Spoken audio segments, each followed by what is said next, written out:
Hi everyone, welcome back. It's my AK Swedish Whiskey Girl, and today we are gonna have a little taste of this. This is the Lindores Abbey 1494 expression, or the MCDXCIV if you want it in Roman numerals. This is a Lowland single malt, and it is one of the first releases from this distillery. It is called the 1494 because this is the distillery is placed on the location of the first written reference to Scotch whisky, which was found in, or which was dated to 1494. Why is that so hard for me to say? It's like my brain is like, oh, it's not that old, and then, yeah, so 1494, which is a long time ago. And it was mentioned in the Exchequer rolls, if I'm pronouncing that correctly.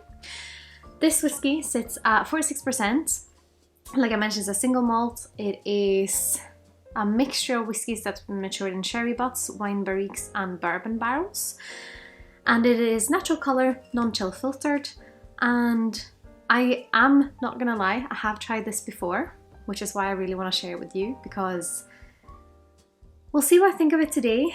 But from all the whiskies that I've tried as one of the first releases from distilleries, this is the one that captured my heart the quickest. I really like this. I've actually been to the distillery, and if you're curious to read more about my visit there, I will try to put a link to my blog in the little section here below. But for now, let's have a taste of the whiskey. But actually, before I have a little nose, I just want to say that it retails around £45 a bottle, but it's actually quite good if you are in the UK and fancy trying some. They also sell them in 5cl and 20cl bottles, as well as the 70cl, which I haven't seen in a lot of places, so really good. But yes, nosing.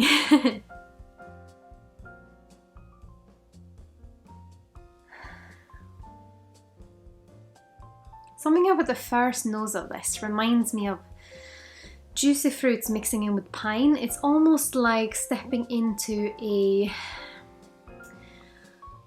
In Sweden, if you go up to the ski resorts, there usually is this little kind of wooden cottage where you can maybe have some coffee, or sometimes they make waffles, and it's just this little waffle cottage. And when you step in, it smells of wood because the whole place is made of wood and it's quite old-fashioned. And the nose of this reminds me of that, because you have a little bit of the sweetness from the cafe in the air, but also that fresh woodiness. I would say in specifics, this does remind me of pine.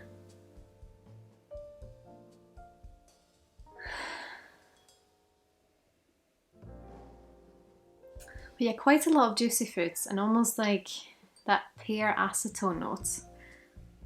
The fruitiness does have a youthful note about it, which is quite fresh. But there's also something underneath, which I think is quite fascinating. And it's this, almost reminds me of like a mocha, like a coffee meets chocolate. And a little bit of cinnamon. So it's a really interesting nose. That's the first thing I got with this, is that on the nose straight away, it's just a lot of things happening, because usually when I see a whiskey, especially one that's quite youthful, that has a mix of wine barriques, sherry casks, or sherry butts and bourbon casks, all in one, sometimes it can be a little bit hesitant because it seems like a lot going on in one whiskey. But if you execute it well, brilliant. But I have tried some whiskies where it's just too much going on from my own personal taste.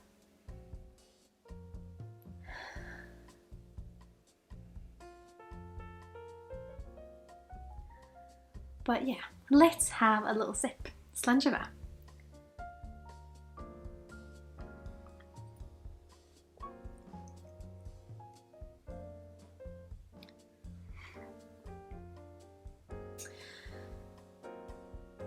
On first approach, it does have a little bit of a youthful grassy note, but at the same time it has the weight of that kind of juicy notes that kind of juicy notes. What am I saying? Those kind of juicy notes that I sometimes find in a whiskey that's been shared in the first full bourbon cask.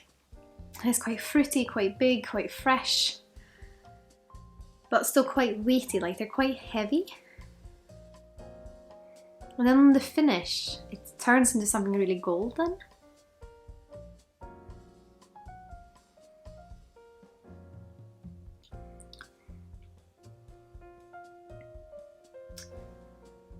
The finish definitely feels golden to me, and in the edges of the first flavour you're getting, you have this kind of centre of juicy fruit surrounded by a bit of youthful grassiness, but then in the edges are quite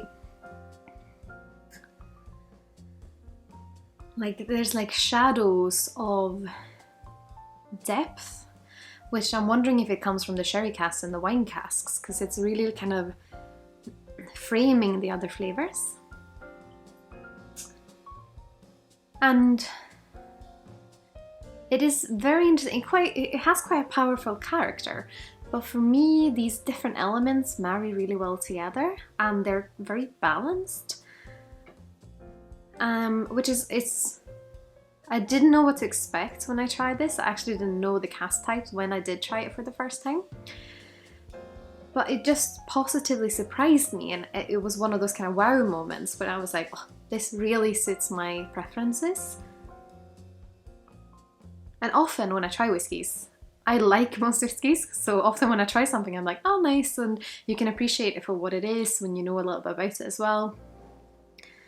But sometimes you just try whiskies and you're like, this really suits me. And in spite of that youthfulness, I mean, it is a young whiskey, so it's supposed to have the youthful notes. But I know a lot of people that try younger whiskies might get caught on the youthful notes, and this definitely has them, but they're really well balanced with the other aromas, if you ask me. So I'm going to be really, really curious to follow Lindores moving forwards. And their brand ambassador Murray's such a lovely guy. So if you ever meet him, say hi from me. And yeah, I met him at a show recently and he was actually the person who gave me a sample of this. So nice. Thanks, Murray.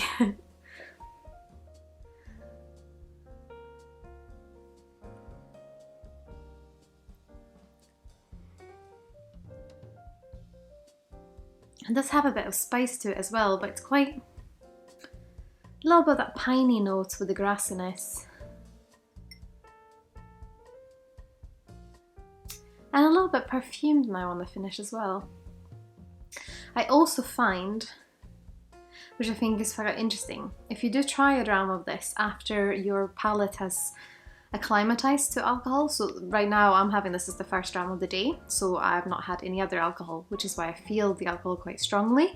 And if I was just sitting enjoying this for a longer time, I would probably maybe add a few drops of water, just because the 46% really feels new to my palate, if that makes sense. But I have had a little sip of this the other evening just because I wanted to try it, and that was after having a glass of wine, so I was a little bit more acclimatized to alcohol, if that's the right way of saying it. So then it's quite interesting how the kind of order you try whiskies can really change your experience of it, because it really just takes away, it smoothens out just the corners of the whiskey. But yeah, I really enjoy this. I do. I don't know what else to say, but I'd love to hear your thoughts on it. Have you been to Lindores Abbey Distillery? It's a beautiful one. Please let me know in the comments below. Have you tried any of their whiskies? Have you tried their Aquavitae, which is also lovely if you ask me? And yeah, please let me know. Put them in the comments here below, and I will see you in the next video. Sláinte Skål!